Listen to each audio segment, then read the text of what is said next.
Nous tous, fans de Saint Seiya, connaissons le pouvoir dévastateur des Chevaliers d'Or. Ils sont l'élite, les défenseurs des 12 maisons et les détenteurs du 7e sens. Mais vous êtes-vous déjà arrêté pour penser à l'origine mythologique derrière chacune de ces armures? Pourquoi le Chevalier du Bélier est-il représenté par un bélier? Ou pourquoi la constellation du Cancer est-elle si petite et semble insignifiante à côté des autres?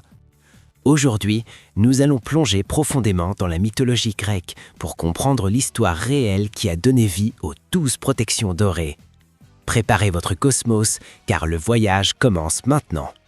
Je suis Gold Saint, et si vous êtes un fan de Saint Seiya, abonnez-vous à cette chaîne et laissez votre like. 1. Bélier, le sacrifice du Bélier d'Or. Notre ascension à travers les 12 maisons commence avec Mu du Bélier. Dans l'univers de Saint Seiya, Mu est le seul capable de restaurer les armures, un maître de la télékinésie et propriétaire d'une sérénité impeccable. Mais le mythe du Bélier est un peu plus tragique. Tout commence avec le roi Atamas et ses enfants Phrixos et Hélé. Ils étaient persécutés par leur belle-mère Ino qui voulait les éliminer pour que ses propres enfants héritent du trône. Le dieu Hermès, voyant l'injustice, envoya un bélier volant à la toison d'or pour les secourir. Durant la fuite à travers les cieux, Hélé perdit l'équilibre et tomba dans la mer, région que nous appelons aujourd'hui l'Hellespont. Phrixos, cependant, réussit à atteindre la Colchide. En gratitude, il sacrifia l'animal à Zeus et remit la célèbre toison d'or au roi local. Zeus, impressionné par la bravoure de l'animal, le plaça au firmament. C'est pour cela que la constellation du Bélier n'est pas des plus brillantes. Les mythes disent qu'elle a perdu son éclat en étant dépouillée de sa laine dorée. Mu a hérité du poste de son maître Sion du Bélier, qui fut le grand pope du sanctuaire pendant plus de 200 ans après la guerre sainte précédente. 2. Taureau, le déguisement de la divinité. Contrairement au Bélier, la constellation du Taureau ne représente pas un animal allié, mais bien Zeus lui-même transformé. Zeus tomba amoureux de la princesse Europe et, pour l'approcher sans causer de panique, se transforma en un taureau blanc, docile et magnifique. Lorsque Europe, charmée, monta sur son dos, Zeus courut vers la mer et l'emmena jusqu'à l'île de Crète. Dans l'anime, nous avons le géant Aldébaran du taureau. Bien que son apparence soit brute et intimidante, il possède un cœur gentil et un honneur inébranlable, reflétant cette docilité que Zeus a stimulée. Aldébaran est la preuve que la force brute du taureau cache une âme noble. 3. Gémeaux, le lien indestructible. La constellation des Gémeaux renvoie aux Dioscures, Castor et Pollux. Ils étaient fils de la reine Léda, mais de pères différents. Castor était le fils du roi mortel Tindar, tandis que Pollux était le fils de Zeus, ce qui le rendait immortel. Ils étaient inséparables. Lorsque Castor mourut au combat, Pollux implora Zeus de lui retirer son immortalité pour qu'il puisse mourir avec son frère. Touché, Zeus permit qu'ils partagent la vie, un jour sur l'Olympe et l'autre dans l'Hadès. Dans Sensuia, cela est exploré magistralement avec Saga et Canon. La dualité entre le bien et le mal, le dieu et le démon, est la marque de fabrique de la maison des Gémeaux. Saga souffre d'un trouble de la personnalité qui reflète parfaitement les deux faces de la médaille de ses frères mythologiques. 4. Cancer, le petit guerrier des rats. Beaucoup demandent pourquoi le Cancer est une petite constellation. Le mythe est lié aux 12 travaux d'Hercule. Alors que le héros luttait contre l'hydre de Lerne, la déesse Héra, qui le haïssait, envoya un crabe géant nommé Karkinos pour le distraire.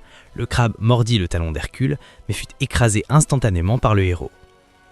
Héra, admirant le courage de l'animal à affronter un demi-dieu, l'éleva aux cieux.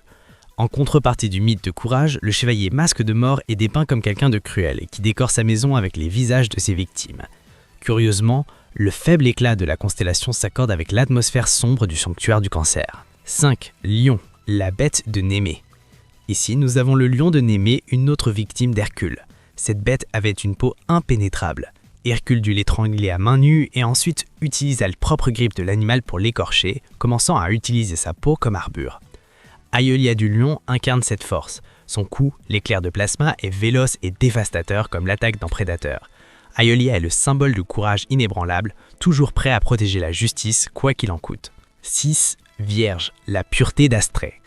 Pour clore la première moitié, nous avons la Vierge associée à Astrée, la déesse de la justice et de la pureté. Elle fut la dernière divinité à abandonner la Terre lorsque la méchanceté humaine devint insupportable durant l'âge de fer. Chaka de la Vierge, l'homme le plus proche de Dieu, est la personnification de ce mythe.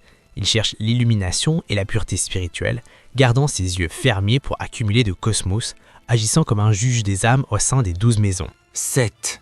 Balance. L'équilibre de Doko. Nous arrivons à la 7e maison. La constellation de la Balance représente la balance tenue par Astrée. Ce que peu savent, c'est que dans l'astronomie antique, la Balance faisait partie du Scorpion. C'était les pinces du Scorpion.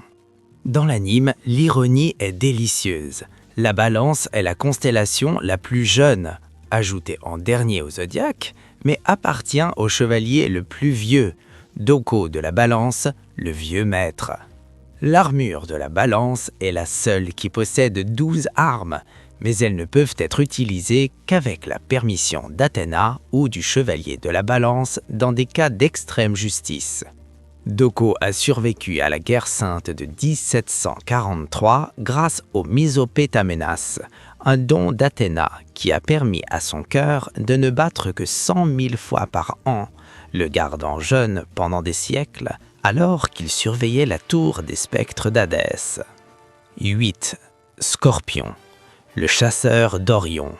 La constellation du Scorpion représente l'animal envoyé par la Terre, ou par Artémis ou Héra, selon la version, pour tuer le chasseur Orion qui se vantait de pouvoir chasser n'importe quelle créature. Le chevalier Milo du Scorpion utilise l'étoile principale de la constellation, Antarès, comme son coup final. Antarès est une super géante rouge située dans le cœur du Scorpion. Dans le mythe, lorsque le Scorpion surgit à l'horizon, Orion se couche, symbolisant l'éternelle fuite du chasseur devant son assassin. 9. Sagittaire, le maître centaure. La figure ici est Chiron, le plus sage des centaures. Contrairement à ses frères sauvages, Chiron était maître en médecine, musique et art. Ayant entraîné des héros comme Achille et Hercule, il mourut par une flèche empoisonnée par accident et pour faire cesser sa douleur, céda son immortalité. Aéros du Sagittaire est le plus grand héros du sanctuaire moderne. Il sauva le bébé Athéna des mains de Saga et mourut comme un traître pour protéger la déesse.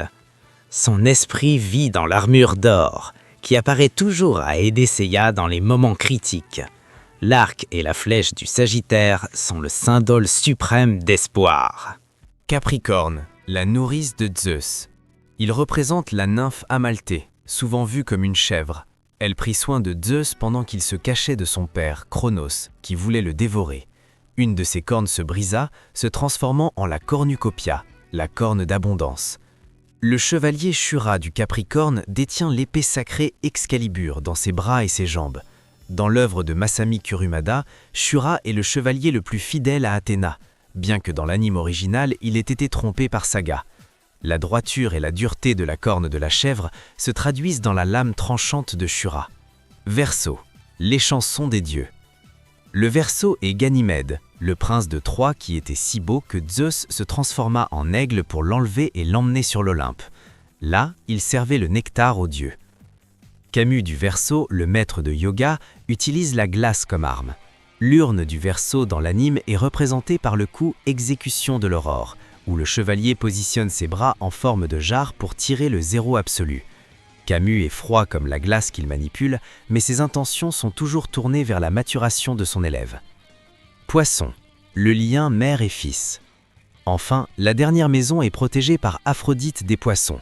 Le mythe raconte que lorsque le monstre Typhon attaqua les dieux, la déesse Aphrodite et son fils Eros s'enfuirent vers le fleuve Euphrate et se transformèrent en poissons, s'attachant l'un à l'autre avec un fil de soie pour ne pas se perdre. Bien que le chevalier Aphrodite soit focalisé sur la beauté et utilise des roses létales, le symbolisme des poissons unis reflète la connexion profonde et la survie à travers la stratégie. Aphrodite des poissons croit que la force est nécessaire pour maintenir la paix, justifiant son soutien au grand pop saga.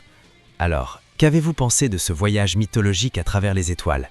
Connaître ces histoires nous fait voir les combats de Seiya et ses amis d'un autre œil, n'est-ce pas?